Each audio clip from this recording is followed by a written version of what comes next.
Idza matal insan, kalau manusia meninggal, inqata'a, putuslah amalnya, illa min salasatin. Illa min salasatin. Inqata'a min amalihi illa min salasatin. Amal yang lain putus. Ibu yang rajin baca Yasin, malam Jumat baca Yasin. Baca Yasin, setelah meninggal dunia putus. Ada orang mati baca Yasin. Kalau ada orang mati baca Yasin, kabur kita semua. Salat duha, salat witir, salat tahajud, salat qabliyah, salat ba'diyah, salat isyraq, salat awabin, salat tasbih, salat hajat. Macam-macam salat. Setelah meninggal dunia, putus. Tapi ada satu amal yang tidak putus. Ada 3 kata Nabi. Illa min salasatin. Kecuali 3.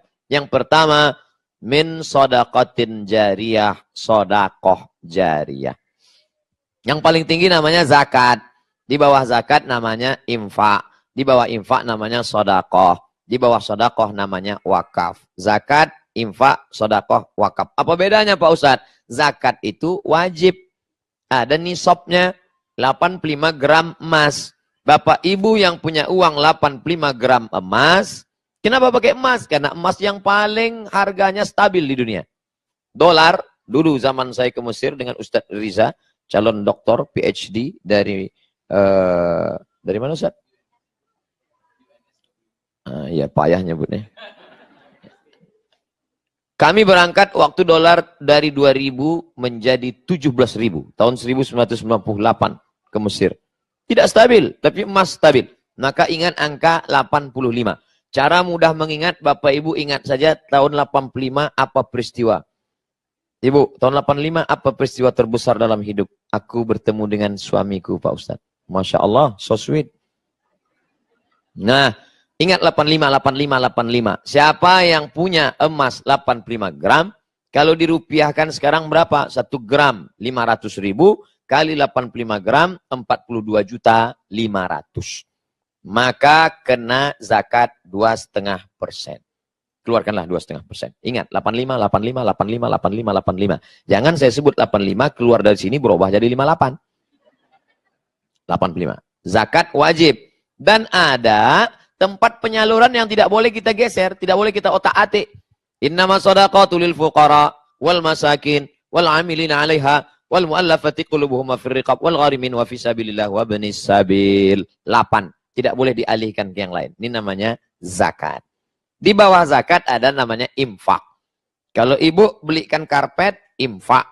Bapak belikan lampu, infak. Bapak belikan mikrofon untuk masjid, namanya infak. Kalau dia benda, infak. Tapi tidak semua orang bisa berikan infak. Maka orang yang susah miskin, nggak punya uang, jangan sedih. Karena di bawah infak ada namanya sodakoh.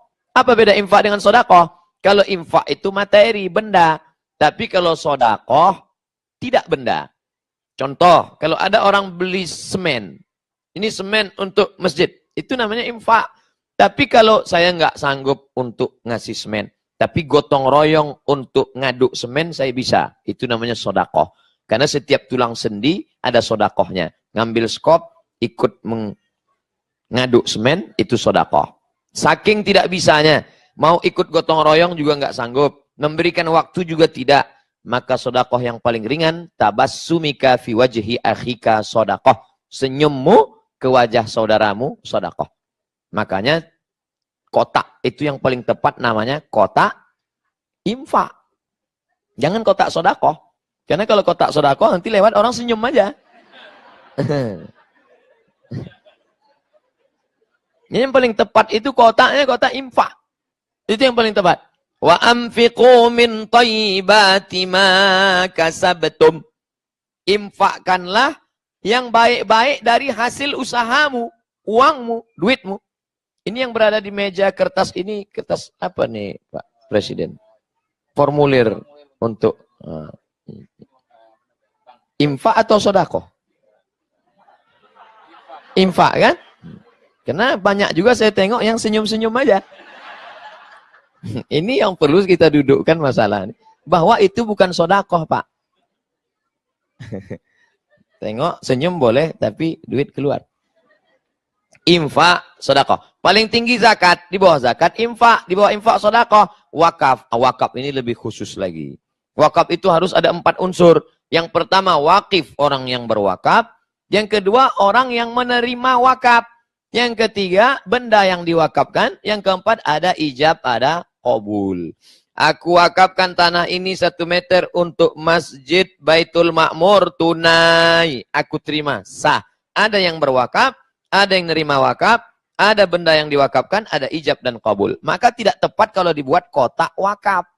Karena kita tidak pernah akad dengan kotak. Aku wakafkan ini, kotaknya menjawab, aku terima. Nah, ini pilihan kata-kata. Jadi kata itu tidak ada sinonim.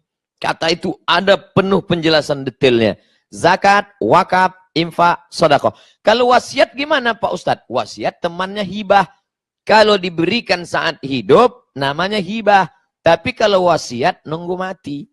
Makanya Bapak pengurus Masjid Baitul Ma'mur, kalau ada nanti jamaah. Pak pengurus Baitul Ma'mur, iya, itu ruko saya, itu saya wasiatkan untuk Baitul Ma'mur. Jangan senang dulu. Karena dia berpindah setelah mati. Setelah dia wasiat, 3 tahun, nggak mati-mati. Akhirnya pengurus, gimana Pak yang itu ruko kemarin? Udah bisa kita ambil. Masih belum mati juga Pak Ustadz. Beda dengan hibah. Kalau hibah begitu dia berikan, langsung berpindah. Ini saya berikan untuk masjid. Langsung urus surat menyuratnya, pindah langsung.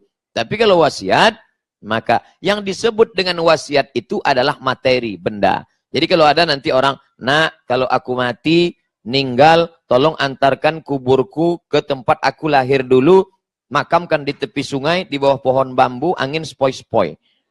Itu bukan wasiat. Jadi nggak perlu dilaksanakan. Katanya wasiat harus dilaksanakan. Kalau tidak nanti akan menjadi. Itu wasiat harta. Adapun wasiat yang tidak harta, ada kalanya malah haram. Salah seorang jamaah meninggal di satu kota. Lalu kemudian dia wasiat minta dimakamkan di kota lain. Saya sudah hitung. Dari kota ini 7 jam ke ibu kota provinsi. Dari ibu kota provinsi ke kampung halamannya 4 jam. 7 tambah 4, 11 jam. Sementara ini mayat akan busuk. Dia nelpon saya, Ustaz Somad. Ya, ini almarhum berpesan katanya jenazahnya wasiatnya pulang ke kampung halaman. Tapi keadaannya sudah begini. Saya bilang makamkan di tempat di mana dia meninggal. Loh, ini wasiat Pak Ustaz. Kalau tidak kami laksanakan nanti gimana? Yang namanya wasiat itu harta, duit, benda. Adapun pesan seperti ini ada kalanya malah haram. Karena menimbulkan mudarat. Nanti kalau hantunya gentayangan Pak Ustaz, makanya jangan terlalu banyak nonton film hantu. Masa hantu nonton film hantu? Bapak Ibu yang dimuliakan Allah Subhanahu wa taala. Oleh sebab itu maka itulah perlunya ngaji. Alhamdulillah di Sydney, di Melbourne semuanya ngaji. Semuanya faham agama. Kenapa? Saya tadi sampai kaget. Di Melbourne ada berapa kelompok kajian? 28 kelompok kajian. Dan semuanya bersatu. Mana contohnya? Malam ini. Dibuka pendaftaran setengah jam 400 langsung. Kalau 400 orang kumpul dalam setengah jam, berarti 1 menit itu berapa SMS yang masuk? Itu error itu HP. Hang langsung. Bapak Ibu yang dimuliakan Allah Subhanahu wa taala. Siapa yang mengatakan kita tidak mungkin bersatu? Mustahil kita bersatu. Ini buktinya kita bersatu. Kata Bapak Presiden tadi. Tapi saya baru tahu, rupanya selama ini tidak bersatu. Siapa yang bilang kita tidak